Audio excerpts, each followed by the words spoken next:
Hi everyone, my name is Nicole. I'm a therapist at Freedom and I work both at Fox Point and McGuanago. I'll be talking with you for the next 4 weeks or so, every Tuesday at 11, about heart-healthy habits for you to change your lifestyle and become a better you this new year. So the main things that we're gonna go through over the next 4 weeks are 4 primary topics. Here are the 4 just as a visual for those who are more visual learners. Every session here we're going to go through first physical activity, 2 nutrition, 3 stress, and 4 additional factors or bonus factors that don't really fit into the first 3 sections. All are great ways to change your lifestyle in a positive way to improve your cardiac health. Unfortunately, cardiovascular disease is the leading cause of death in both men and women in the United States, so it's really important to look at all of the factors in your life that are contributing to your own cardiac health. Genetic factors do play a role in everyone's cardiac health. However, there are many lifestyle factors, such as these 4, that you can change and improve to reduce your risk of cardiac disease.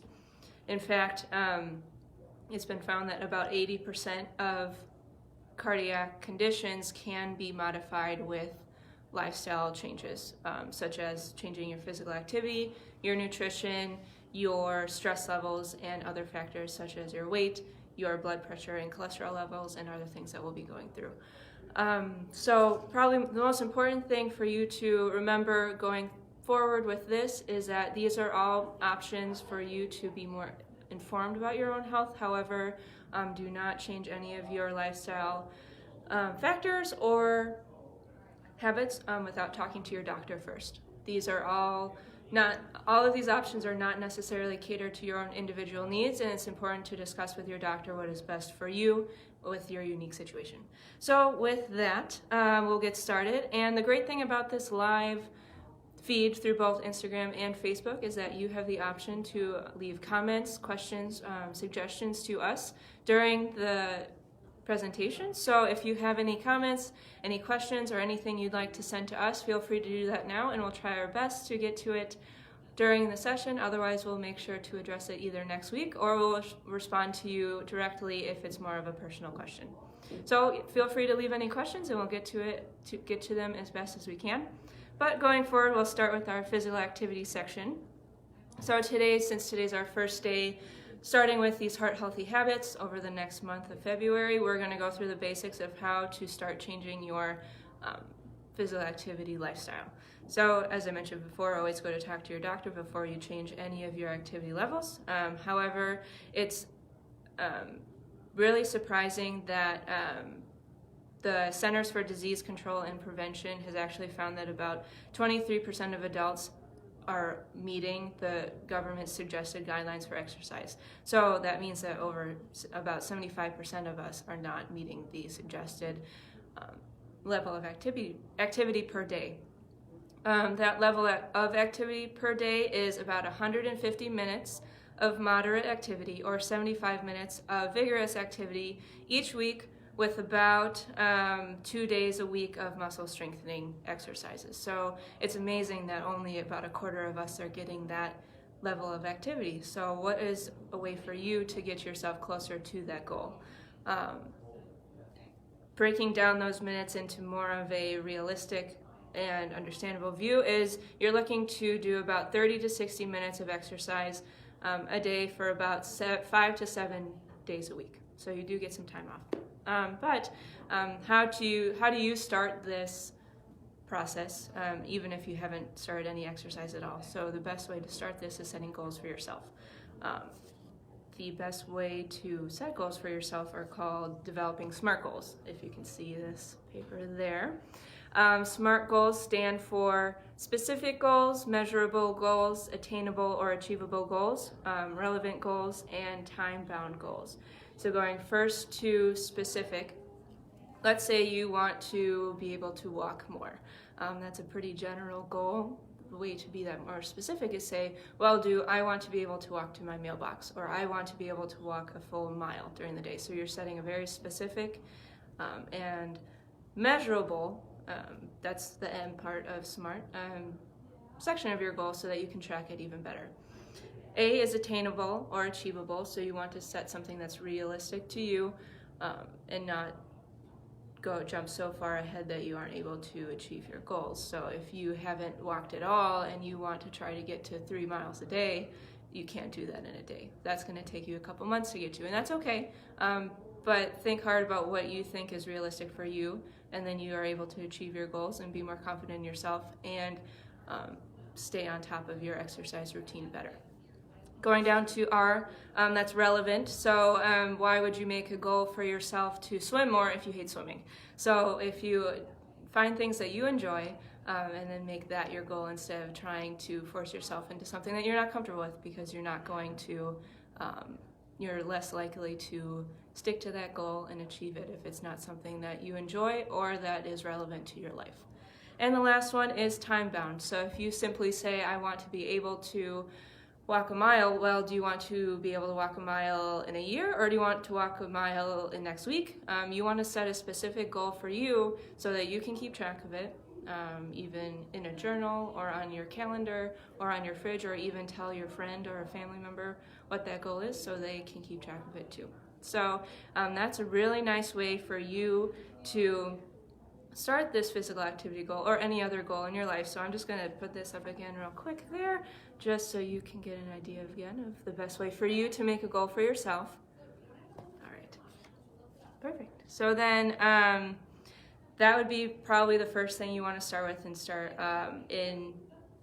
adding new physical activity to your life and creating new goals. So over the next 3 weeks, we'll delve more into specific ways to increase your activity level, but today we just want to start with what are your goals and how do you want to go about achieving those.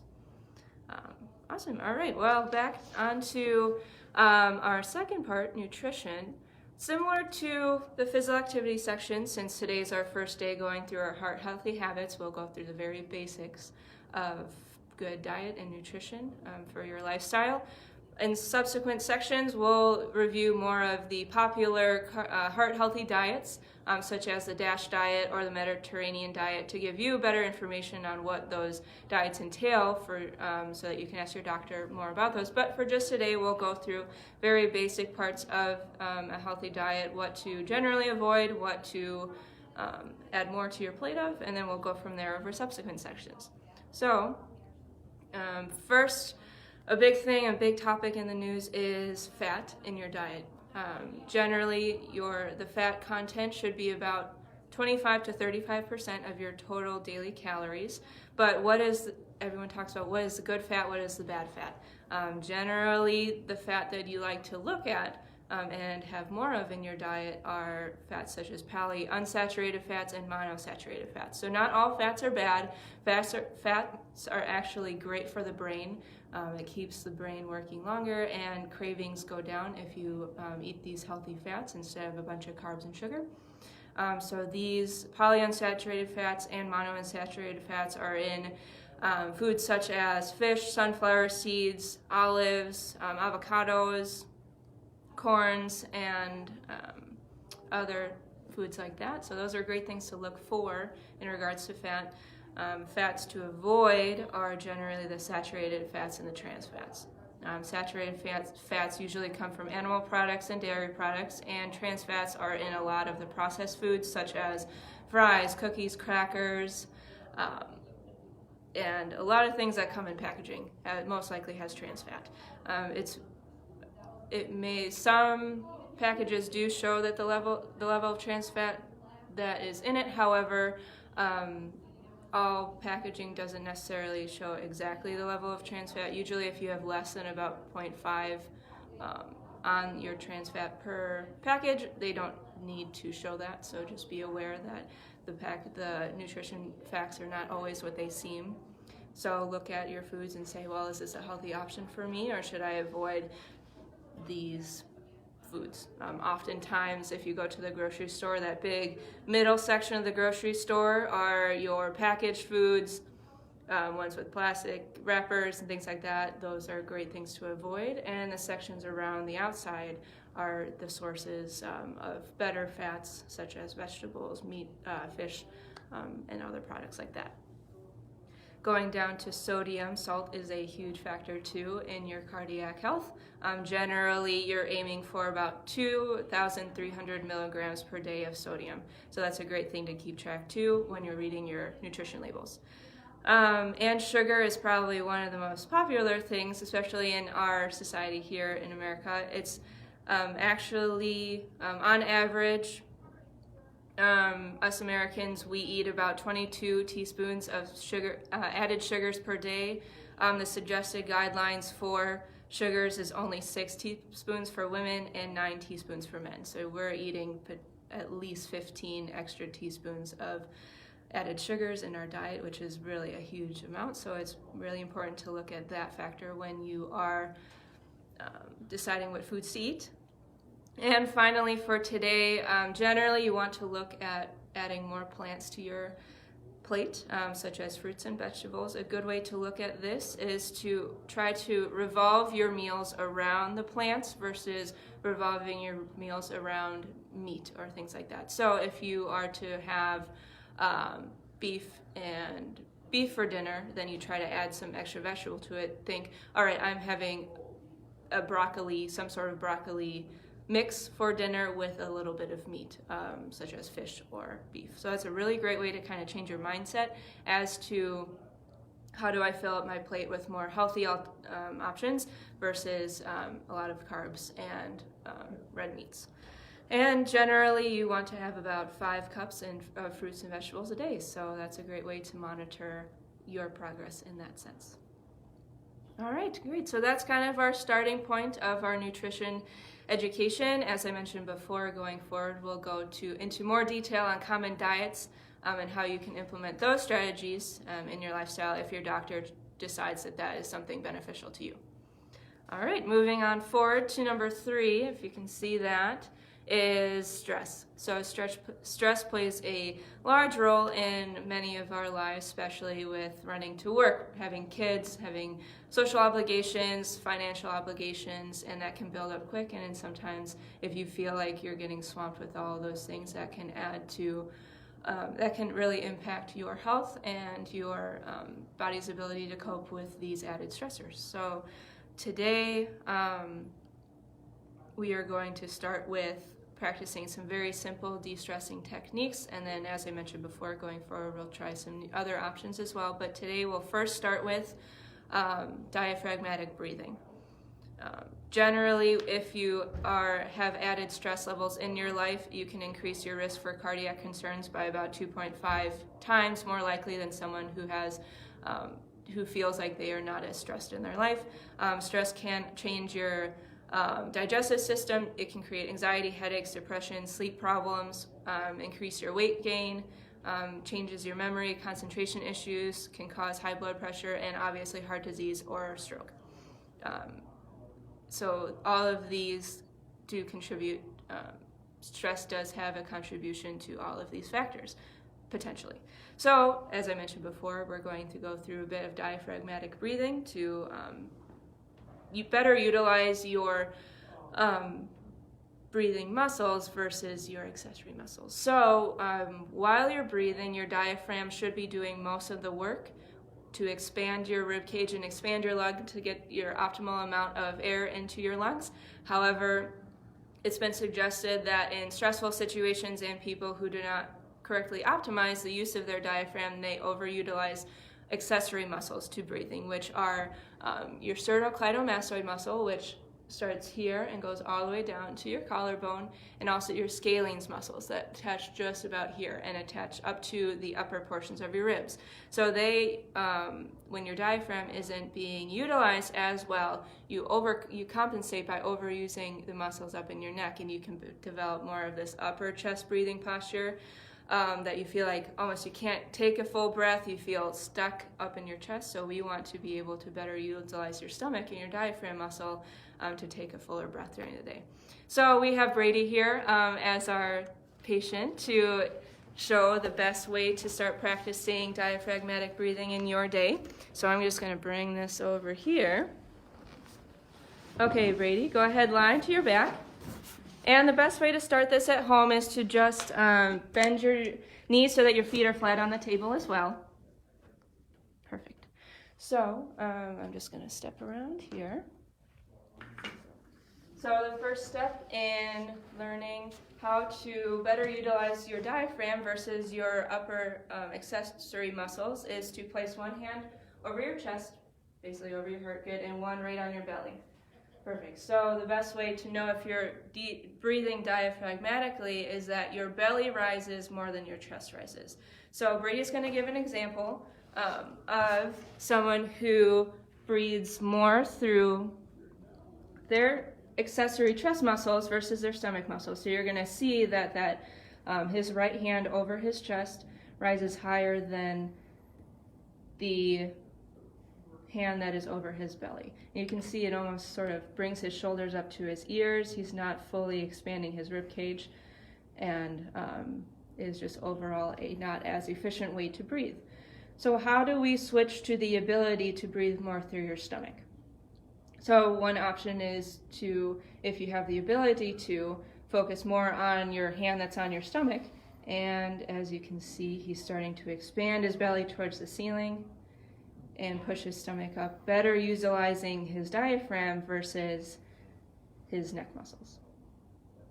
Now let's say you try that and you just think, man, I cannot figure out how to move my left hand versus my right hand. One other way to change this up is to give yourself a small weight. So Brady, I'm going to hand you that weight there. Go ahead, rest that on your stomach again too. And now you have some weight to push against. So you're trying to visualize, and you can keep your hand still right on your chest, and your left hand can still hold the dumbbell. Perfect.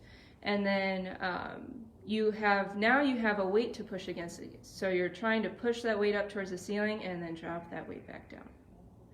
Push that weight up towards the ceiling and drop that weight back down.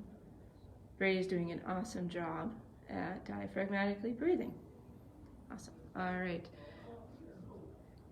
Thank you, Brady. So now go ahead, sit up, and you can face the camera again. So, and you can stay where you are. Perfect. So first, practicing in lying on your back does not necessarily correlate to being able to do this while you're sitting. So after you have a good grasp on how to do this lying on your back, then you go through the same process in sitting. So go ahead, bring your hand on your chest and hand on your stomach, and same idea. You are trying to expand your stomach first and then relaxing. Expanding your stomach and relaxing. Very good. And go ahead, Brady, give us an example of upper chest breathing again too. So do you see how he's raising his shoulders up and going back down? So that's what you're trying to avoid. So then you want to go back into that stomach breathing. Awesome. All right, thank you, Brady. Bring this back here. And then as you continue to grasp that strategy too, then you go more towards, can I control my diaphragm while breathing while walking? Can I do that while I'm sitting at work doing activities? Can I do that? Probably one of the hardest things is to practice that while you're running, because you have a lot of other factors that you're trying to deal with. So it's a process, and it doesn't come all at once, but that's a really great way to start better understanding your body and how you respond to stressors. All right, perfect. So then the last thing we're going to go through today is our additional risk factors, or our mystery section, right at the bottom here. And today we're going to talk about weight and how do you measure and monitor your weight, and how most likely your doctor is monitoring your weight. So when you go into the doctor's office, they take your height and weight, and very commonly they use these tools to measure your BMI, or your body mass index. Your body mass index is your weight divided by your height squared. So it is a very general indication of, do you have a proportionate amount of weight compared to how tall you are. So here's a little example too on how you can calculate for this for yourself. You can see that there. So BMI was originally created to be used in kilograms and centimeters. In the US, obviously we don't really use that. We use pounds and inches. So here's a better way to convert your weight in pounds and your height in inches to the normal original way to measure BMI. So you're going to take your weight, if you use the scale, take your weight, multiply that by 0.45, and then you're also going to take your height in inches, multiply that by 0.025, and then you take that answer, you square it, and then you take your weight and divide it by that number that you just produced. So that's going to give you your BMI. Normal BMI ranges between 19 and 25. If you are generally over 25, then you're in a more higher risk and overweight or obese section. And then if you are under 19, you can get into the range of being underweight. So that's something to discuss with your doctor as well if you are under the recommended weight for your height range. Granted, the BMI doesn't work for everyone. It's meant to be more for the general population, because let's say you have someone who's 5 foot tall and they're a bodybuilder. Since muscle weighs more than fat, they are, once they calculate their score, they may be in the obese section, but they are, they're very muscular and well-toned, and they're not necessarily at risk for factors regarding being overweight. So just to keep that in mind in case you have that sort of situation. But overall, for the general population, this is a very nice way to track how your weight is progressing throughout these changes in your lifestyle. The other option that people and doctors use to track their weight loss is your waist circumference. So that's utilizing a tape measure and measuring around the space in between the top of your hips and the bottom of your ribs to determine how wide your waist is. Generally, and again, this is just for the average person, if you have a waist circumference of 35 inches or more as a woman, or 40 inches or more as a male, you are at a high risk for factors that are of concern for people who have excessive body fat. That's a nice way to monitor, and an easier way if you don't like to calculate your BMI, to track your progress of weight loss. And finally, when you're setting goals for your weight loss, just as we talked about above in our physical activity section, it's ideally best to use your SMART goals to develop a goal. That's generally the safest and healthiest amount of weight to lose in a week is only about 1 to 2 pounds. And that totally depends on the person, but that's on average a healthy level. If you start to lose too much more than that, you may be putting yourself at risk for other concerns. And overall, health professionals also recommend losing only about 5 to 10% of your body fat in about the first 6 months. So both of those are nice ways to kind of give you an idea of what is a realistic and attainable goal for you in regards to your weight loss. So weight loss is not a quick thing. It takes a lot of time if you want it to stick. You can lose a lot of weight really fast if you do it inappropriately and in an unsafe manner, but if you really want your weight loss goals to stick and your physical activity levels to maintain and create an overall healthy lifestyle, it takes time and motivation, and you definitely have that ability in you if you have the right tools. So that's all I have for today. Feel free to leave, again, any questions, comments, concerns, and we can address it next session if you'd like, but I will be back again next week, same time, same place, to go through our next section on these 4 sections. So have a great rest of your day.